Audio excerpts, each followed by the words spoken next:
મિત્રો, દુનિયામાં કહેવાય છે કે ભગવાને બધાને એક સરખું સુખ નથી આપ્યું. કોઈના નસીબમાં આખી જિંદગી હસવાનું લખ્યું હોય છે, તો કોઈના નસીબમાં ડગલે ને પગલે રોવાનું અને દુઃખ સહન કરવાનું લખ્યું હોય છે. આજે હું તમને એક એવી વાર્તા કહેવા જઈ રહ્યો છું જે સાંભળીને કદાચ તમારી આંખોમાં પણ આંસુ આવી જશે. આ વાર્તા કોઈ મોટા શહેરની કે કોઈ પૈસાદાર માણસની નથી. આ વાર્તા છે સૌરાષ્ટ્રના એક નાના એવા ગામડાની, જ્યાં માણસો પાસે ભલે પૈસા ન હોય પણ દિલ બહુ મોટા હોય છે.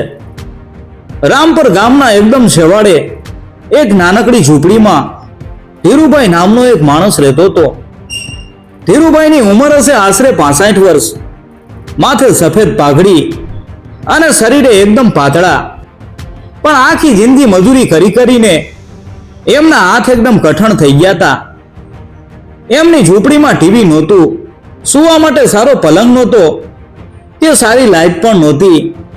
બસ એક નાનો દીવો બળતો હોય. પણ એ ઝૂંપડીમાં એક એવું રતન હતું જેની સામે દુનિયાના બધા હીરા ઝાંખા પડી જાય. એ રતન એટલે એમની 7 વર્ષની નાનકડી પોતરી, જેનું નામ હતું મીરા. મીરાની મોટી મોટી આંખો અને આખો દિવસ ઘરમાં રહીમા કરવાનો એનો સ્વભાવ ધીરુભાઈનો થાક ઉતારી દેતો. પણ મિત્રો, આ હસતી રમતી મીરા પાછળ એક બહુ મોટું દુઃખ છુપાયેલું હતું. જ્યારે મીરા માત્ર 2 વર્ષની હતી ત્યારે ચોમાસામાં ગામની નદીમાં પૂર આવ્યું હતું.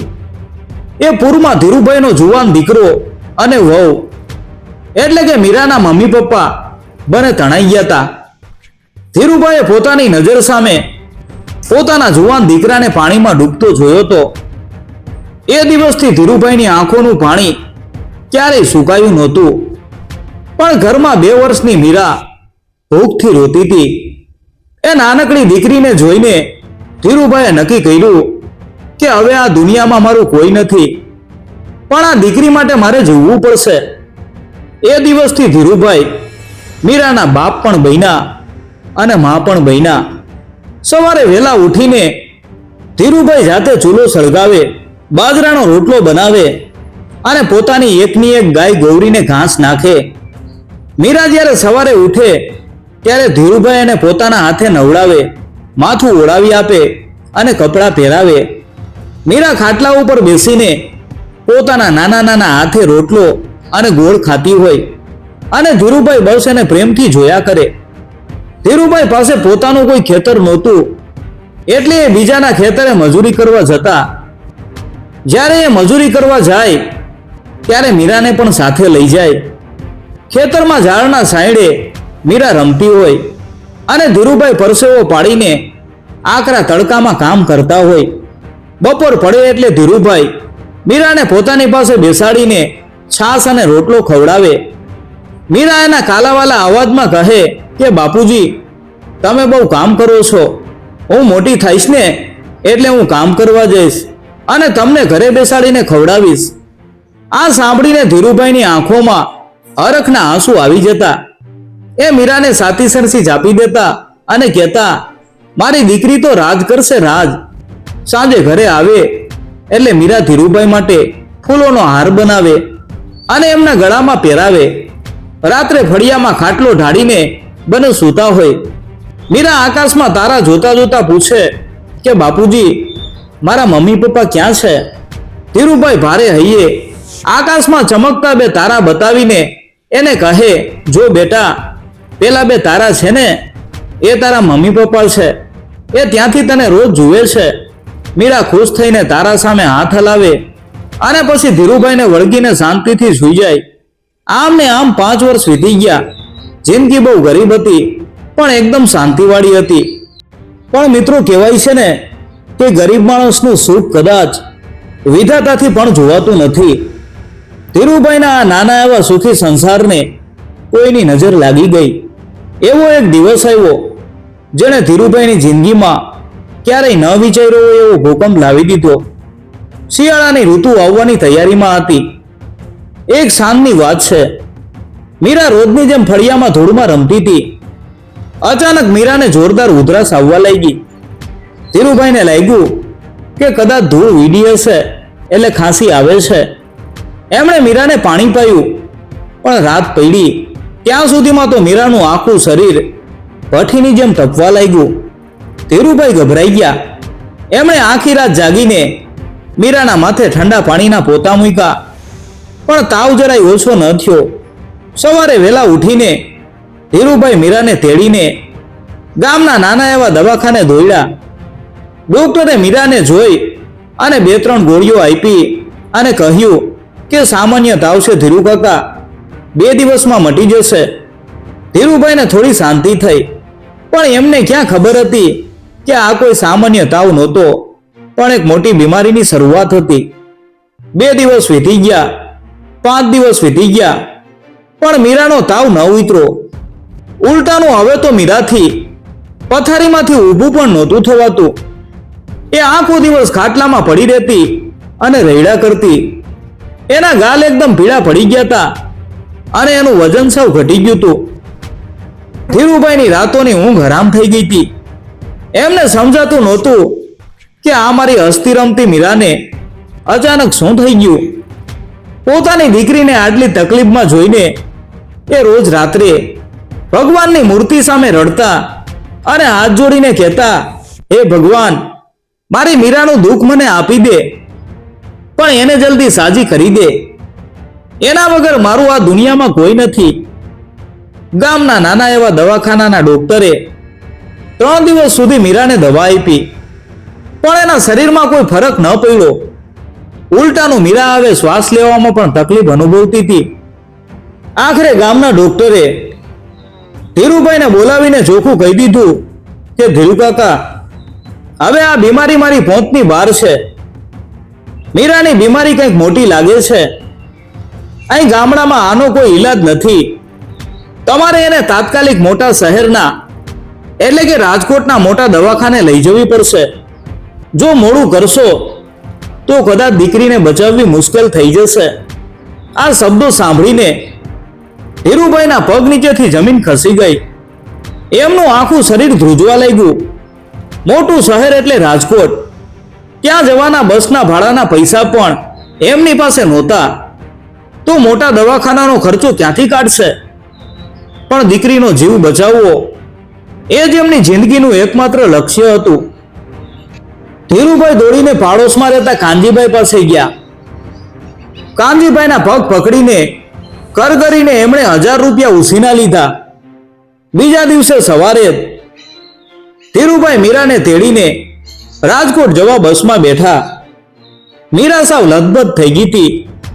બસની મુસાફરીમાં એ ધીરુભાઈના ખોળામાં માથું રાખીને આંખો બંધ કરીને જ પડી રહી.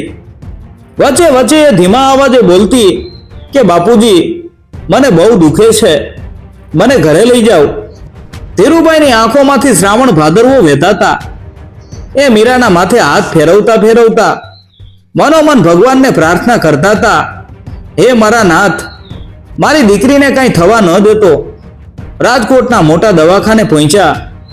આટલી મોટી ઇમારત અને અંદર આટલી બધી ભીડ જોઈને ધીરુભાઈ ગભરાઈ ગયા, પણ મીરા માટે એમણે હિંમત ભેગી કરી. ડોક્ટરે મીરાને અંદર લીધી. ઘણા બધા મશીનો લગાવ્યા, લોહી કાઢ્યું, ફોટા પાડ્યા. ધીરુભાઈ બહાર લાકડાના બાકડા ઉપર બેસીને હાથ જોડીને બસ ભગવાનનું નામ લેતા રહ્યા. 2 કલાક પછી મોટા સાહેબે ધીરુભાઈને અંદર કેબિનમાં બોલાવ્યા. સાહેબનો ચહેરો બહુ ગંભીર હતો. એમણે ધીરુભાઈને કહ્યું કે બાપા, કાળજું કઠણ રાખજો. તમારી દીકરીની હાલત બહુ ખરાબ છે. એના હૃદયમાં એક કાણું છે. ધીમે ધીમે એનું હૃદય કામ કરતું બંધ થઈ રહ્યું છે. જો 15 દિવસમાં એનું ઓપરેશન નહીં થાય તો આ દીકરી આપણી વચ્ચે નહીં રહે. ઓપરેશન? ધીરુભાઈ ફાટેલી આંખે સાહેબ સામે જોતા રહ્યા કે સાહેબ, એમાં કેટલો ખર્ચો થશે? ડોક્ટરે નજર નીચી ઢાળીને કહ્યું કે બાપા, ખર્ચો બહુ મોટો છે. આશરે 3 થી 4 લાખ રૂપિયા જેવું થશે. આ શબ્દો સાંભળતા જ ધીરુભાઈ જમીન ઉપર ફસડાઈ પડ્યા. એમણે જિંદગીમાં ક્યારેય 4 લાખ રૂપિયા એકસાથે જોયા પણ નહોતા. એ સાહેબના પગે પડી ગયા અને રડતા રડતા બોલ્યા કે સાહેબ, મારી પાસે તો 2 ટંક ખાવા પૂરતું જ હોય છે. હું બીજાના ખેતરમાં મજૂરી કરતો ગરીબ માણસ છું. મારી દીકરીને બચાવી લ્યો સાહેબ. હું આખી જિંદગી તમારા ઘરના વાસણ માંજીશ, તમારા શૌચાલય સાફ કરીશ, પણ મારી મીરાને મરવા ના દ્યો. સાહેબને પણ દયા આવી, પણ એમણે કહ્યું કે બાપા, અમે અમારી ડોક્ટરની ફી જતી કરશું, પણ દવા અને ઓપરેશનના સામાનનો ખર્ચો તો તમારે લાવવો જ પડશે.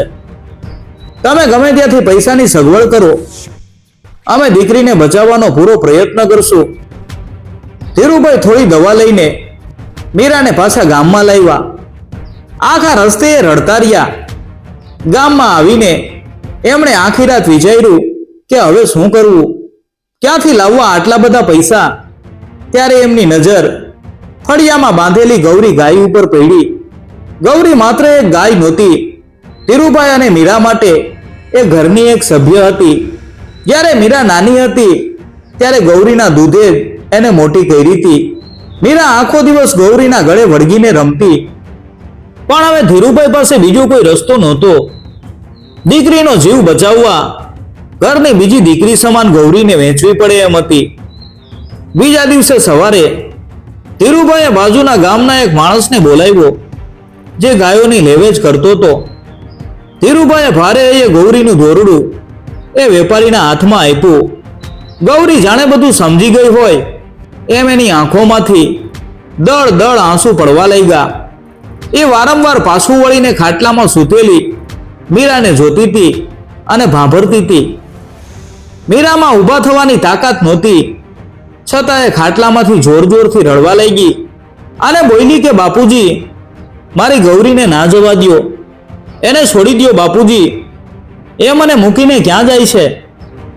ધીરુભાઈ પોતાની દીકરીની આ પીડા જોઈ ન શક્યા. એમણે પોતાના બંને હાથથી મોઢું સંતાડી દીધું અને જમીન ઉપર બેસીને ધ્રુસકે ને ધ્રુસકે રડવા લાગ્યા.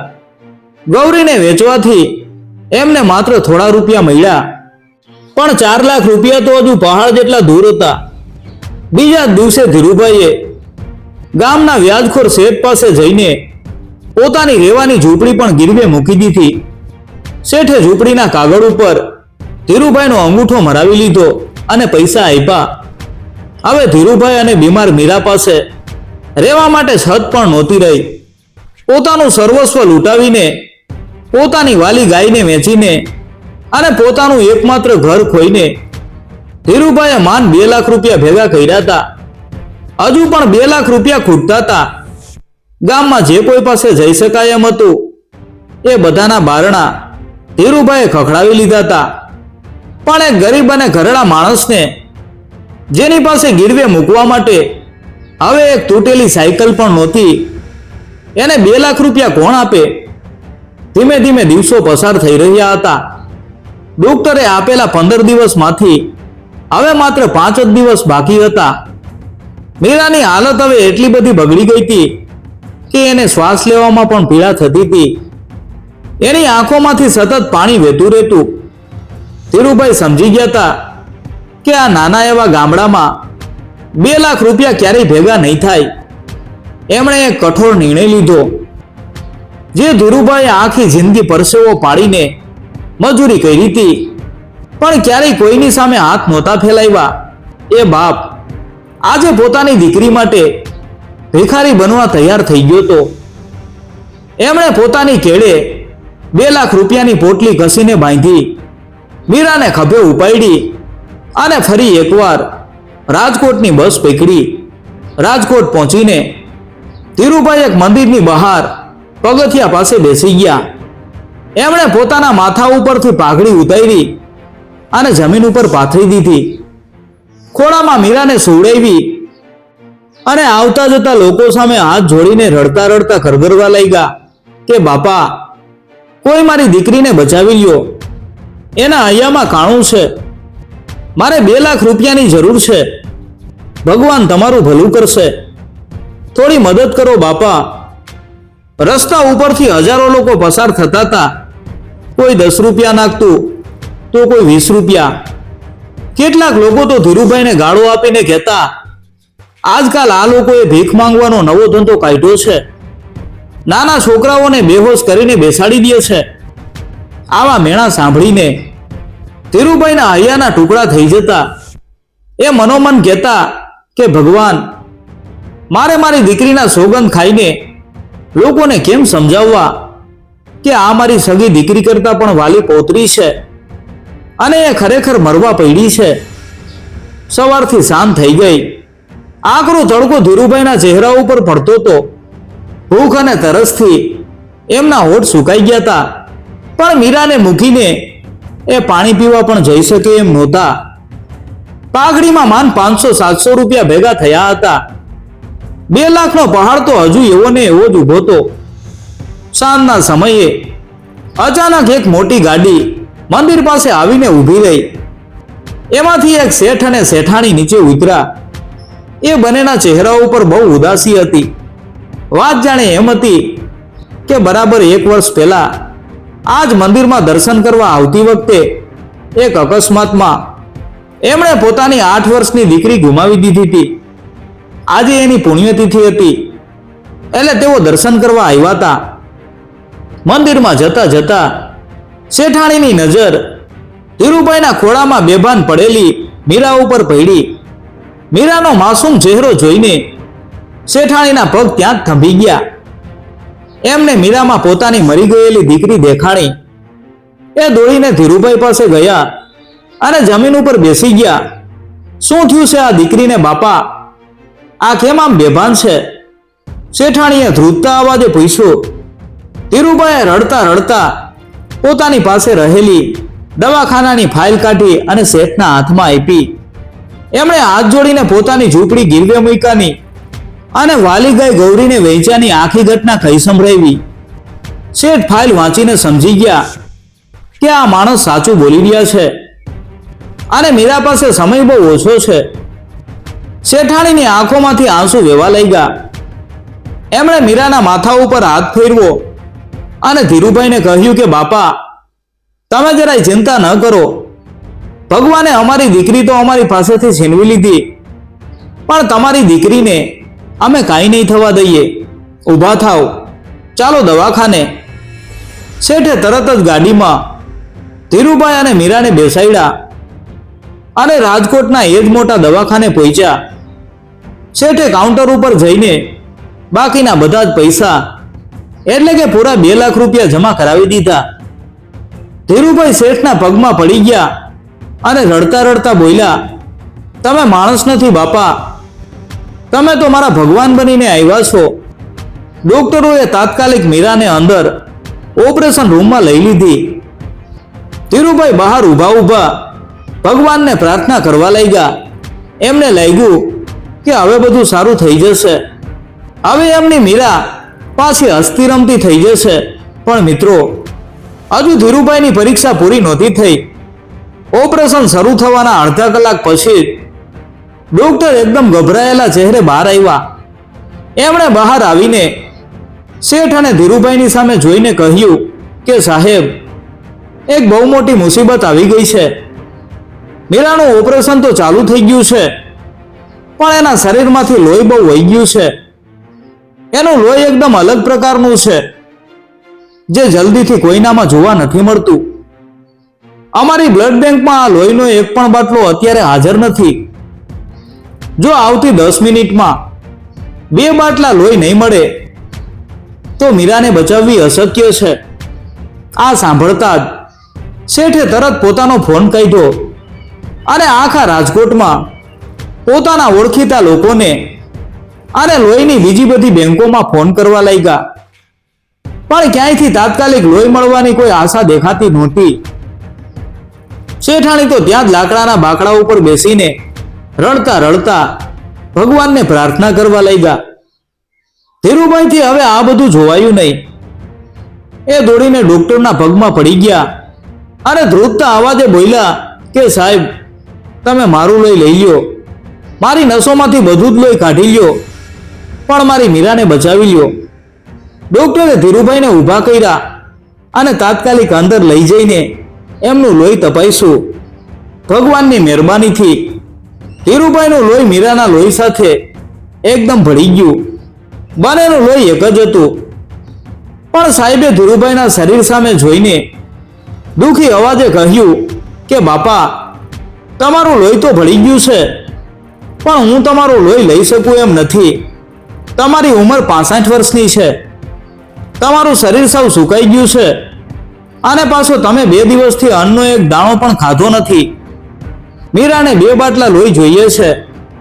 જો હું તમારા શરીરમાંથી આટલું લોહી કાઢીશ તો તમારું હૃદય કામ કરતું બંધ પડી જશે અને કદાચ તમારો જીવ પણ જતો રહેશે. હું એક જીવ બચાવવા માટે તમારા જીવને જોખમમાં ન મૂકી શકું. ધીરુભાઈએ સાહેબના હાથ પકડી લીધા અને આંખમાં આંસુ સાથે એક એવો જવાબ આપ્યો જે સાંભળીને ડોક્ટર અને શેઠ શેઠાણી બધાની આંખો ભીની થઈ ગઈ.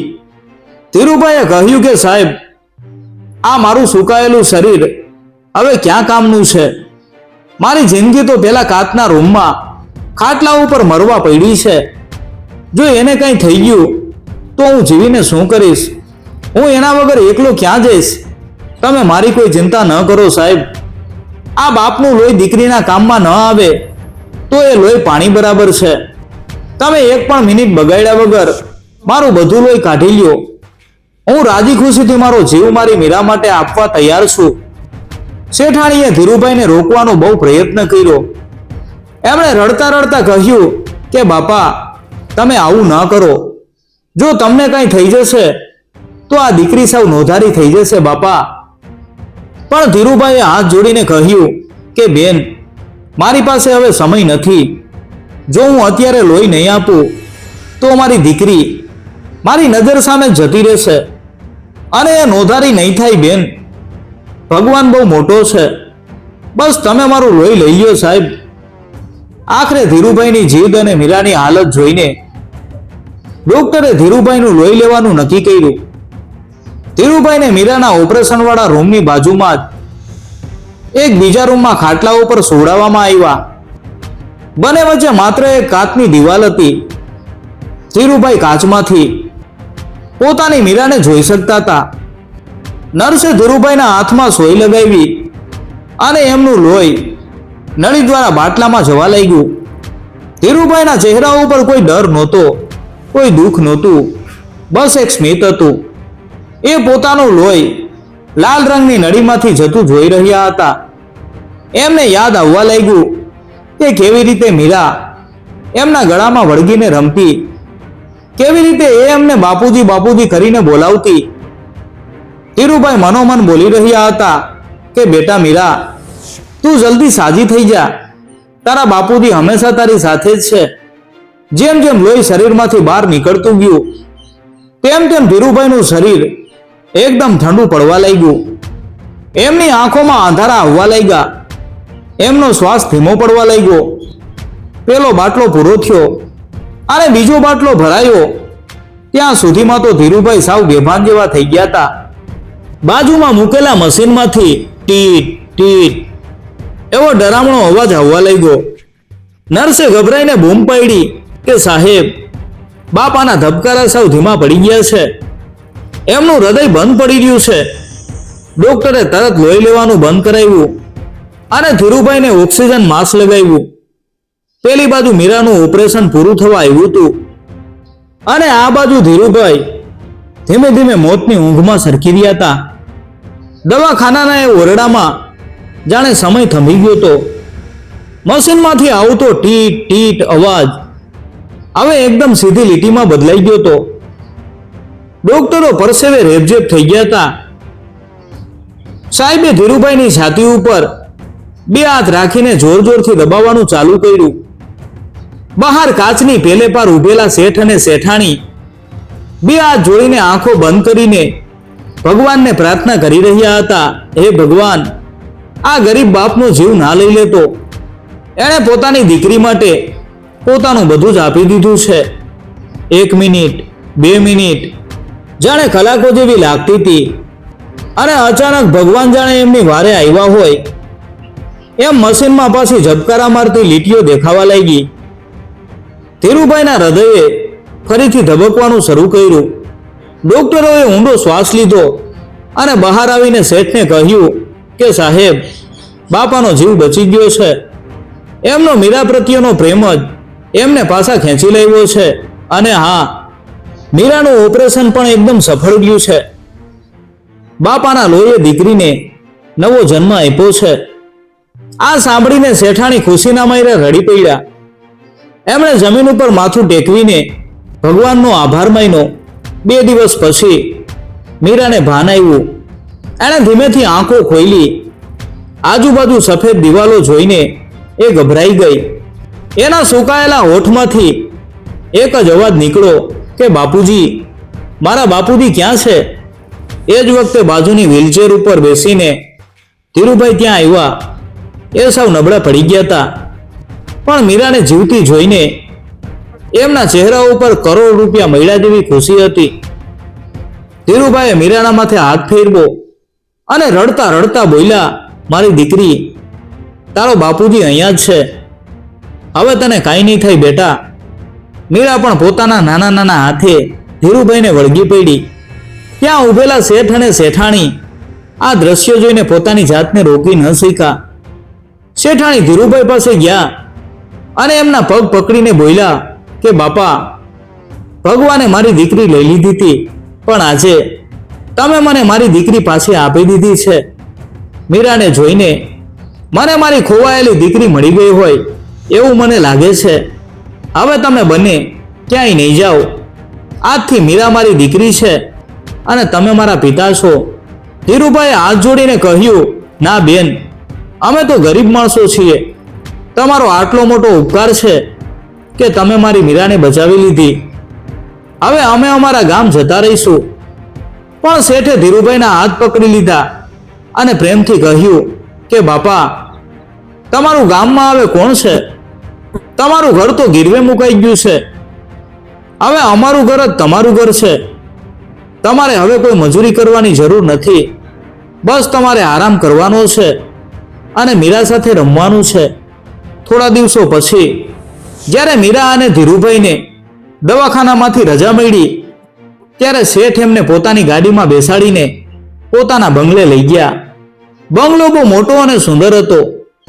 મીરા તો આટલું મોટું ઘર જોઈને આશ્ચર્યમાં પડી ગઈ. પણ મિત્રો, શેઠે મીરાની આંગળી પકડીને અને એને બંગલાની પાછળના મોટા બગીચામાં લઈ ગયા. બગીચામાં પહોંચતા જ મીરાના કાને એક અવાજ પડ્યો કે ભા. મીરાએ દોડીને જોયું તો સામે એમની વાલી ગાય ગૌરી ઊભી હતી. હા મિત્રો, શેઠે જ્યારે ધીરુભાઈની ફાઇલ જોઈતી અને ધીરુભાઈની વાત સાંભળી હતી, ત્યારે જ એમણે પોતાના માણસોને ગામમાં મોકલીને ગૌરીની તપાસ કરાવી હતી અને 2 ગણા પૈસા આપીને કસાઈના હાથમાંથી ગૌરીને પાછી છોડાવી લાવ્યા હતા. ગૌરીને જોતા જ મીરા દોડીને એના ગળે વળગી પડી અને એને વાલ કરવા લાગી. ગૌરીની આંખોમાંથી પણ ખુશીના આંસુ વહી રહ્યા હતા. મિત્રો, જો તમને આ વાર્તા ગમી હોય તો વિડીયોને લાઈક કરજો અને કોમેન્ટમાં જય માતાજી લખવાનું ભૂલતા નહીં.